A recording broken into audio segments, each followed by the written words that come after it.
everyone. Welcome to the world of tenses. Tenses क्यों important होते हैं और tenses कहाँ लगते हैं? Tenses basically verbs को define करते हैं, उनका state of being define करते हैं. कोई चीज़ आज हुई थी, कोई action आज हुआ था, कल हुआ था या कल होगा, right? As हिंदी में भी ये यूज़ होता है. हिंदी में भी आप इसी तरीके से ग्रामर के थ्रू, व्याकरण के थ्रू ही डिफ़ाइन करते हैं कि कल गया था, कल जाऊंगी या कल गई थी या आज जा रही हूँ. ये कैसे हम कर पाते हैं? टेंसेस की वजह से, राइट? सो टेंसेस के बारे में हम पढ़ेंगे. टेंसेस 3 टाइप्स के होते हैं: पास्ट, प्रेजेंट, फ्यूचर. ठीक है, पास्ट, प्रेजेंट, फ्यूचर लिखा भी इस फॉर्म में है कि सबसे पहले पास्ट होता है इंसान की लाइफ में and then comes present and future is something that is going to come, right? Now let's see the forms of tenses. सबसे ज़्यादा यूज होती है simple. Simple tense is the one which is used very commonly and in everyday language we use simple tense. Simple tense, as the name suggest, simple. Simple language में जब हम बात कर रहे होते हैं, यू लुक फर्दर, जब मैं एग्जांपल दूंगी तब सिंपल टेंस बोला जाता है उसे. कंटिन्यूस, कंटिन्यूस जो साउंड करे, आईएनजी का यूज़ होता है इसमें, आईएनजी का यूज़ होता है. एंड ऑल्सो ऑक्सिलरी वर्ब साथ में, जैसे ही आईएनजी का यूज़ होगा ऑक्सिलरी वर्ब साथ में यूज़ होगा, right? Helping verb basically, was, is, ऐसे. अभी आगे हम एग्जाम्पल्स में ये देखेंगे. परफेक्ट, परफेक्ट साउंड होता है कि परफेक्ट, तो यस, परफेक्ट में यूज होता है हैज़, हैव, हैड.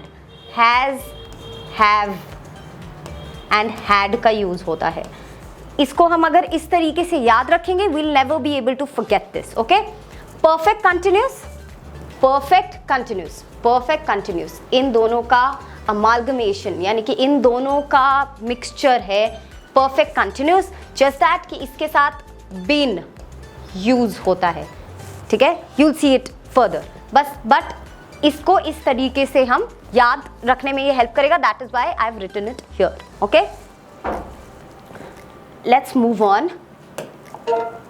मैं एक ही एग्जाम्पल लूंगी and I will make that example travel through all the tenses. कैसे करेंगे? एक्सरसाइज का एग्जाम्पल लूंगी मैं. ठीक है, the verb that will be using is exercise. Okay, simple, simple present में पहले बताती हूँ. आई एक्सरसाइज एवरी डे, ये प्रेजेंट होगा. ठीक है, इस सेंटेंस को अब हम ट्रैवल कराएंगे through out all the tenses. Simple past, simply हम कैसे बोलेंगे कि हम एक्सरसाइज करते हैं या मैं करता था, मैं करती थी. I exercised every day. I exercised every day. ये सिंपलेस्ट फॉर्म है. कुछ हमने आगे पीछे कुछ नहीं लगाया. Simply we told them कि I exercised every day. I exercised yesterday. Sorry. Simple present. Simple present is I exercise every day. Simple language में बोला गया है. Simple future. I will exercise tomorrow. Future में will का use होता है. Whenever you use will, will is used as a future tense to describe a future tense, a future activity. तो I will exercise tomorrow.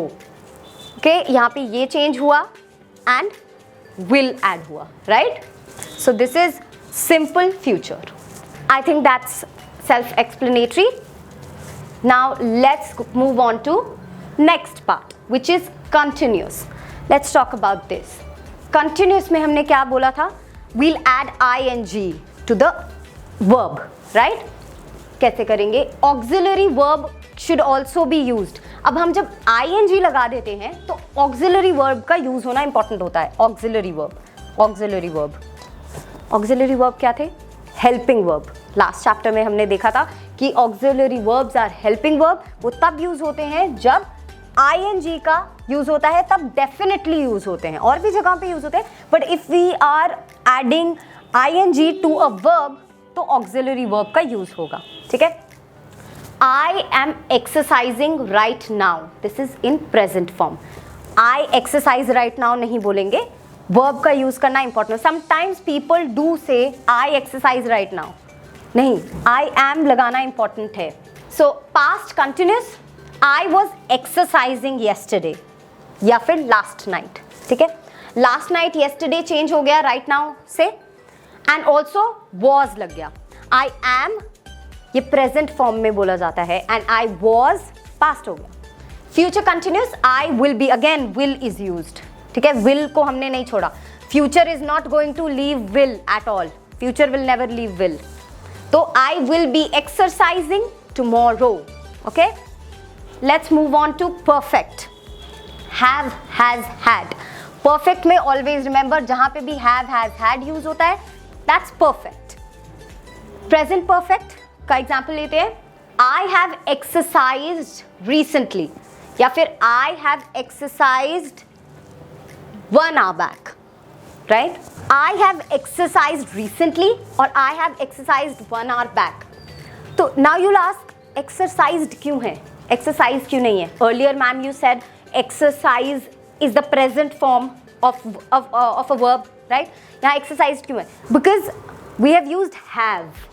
I have exercised. Have and has जो कि present को define करते हैं, उनके साथ ed exercised जो उनके साथ जो verb use होगा वो थर्ड फॉर्म में यूज होगा। Third form is third form of verb. Third form is जब ed लग जाता है, पास्ट टेंस जैसा साउंड करता है, that is third form. So I have exercised. Past perfect, I had exercised before. Again had है, have, had, has, इन सब के साथ ed लगता है। Always remember this, I had exercised before. Future perfect, I will have exercised by tomorrow morning. I will have exercised by tomorrow morning. Will, like I told you earlier, future is never going to leave will. Will तो आएगा ही आएगा, right? Have आया है, exercised आया है, by tomorrow morning, right? तो ये future हो गया। ये बहुत this is used very less while speaking, but still we are talking about all the tenses, तो इसके बारे में तो बात करनी ही है। Perfect continuous. Now let's come on to this. This is a combination of perfect and continuous. मतलब ing, have, has, had लगेगा, इनके साथ been लगेगा, been, because ing लग रहा है, have, has, had लग रहा है, you just have to include been in every sentence, right? Let's see, present perfect continuous. I have been exercising for 2 years. Now you'll see exercising, ing, have been. Three things have been included in this sentence, and ये ऐसे ही carry forward होगा। Past perfect के लिए क्या कर देंगे? I had, because had जो है वो past tense है, so had been working, correct? Perfect future perfect continuous. I will, again future is never going to leave will. We'll add have been exercising, okay? I will have been exercising when he arrived tomorrow. Again, this form is used very less, but we are anyways talking about this, okay? So I think this is very clear. एक ही sentence को हमने travel कराया है। अगर आपको कोई भी doubt है, आप इस वीडियो को अगेन दोबारा देखो। Definitely, I guarantee you, you'll understand because it's not a very complicated thing. आप जब देखेंगे दोबारा से, फर्स्ट पेज से देखेंगे, तो आपको समझ आएगा कि how the sentence is traveling. But the thing is, अब हमें when we are learning English, simple tense पे ज़्यादा focus करना है. Okay, we have to focus on simple tense because this is used while speaking a lot. मतलब जब भी हमें कहीं पे भी बात करनी है इंग्लिश में, हम सिंपल टेंस में बात करेंगे, that is more than sufficient. बाकी का आपको धीरे धीरे प्रैक्टिस से आ ही जाएगा, right? So I think that's all for this chapter. Let's move on to the next one. Thank you.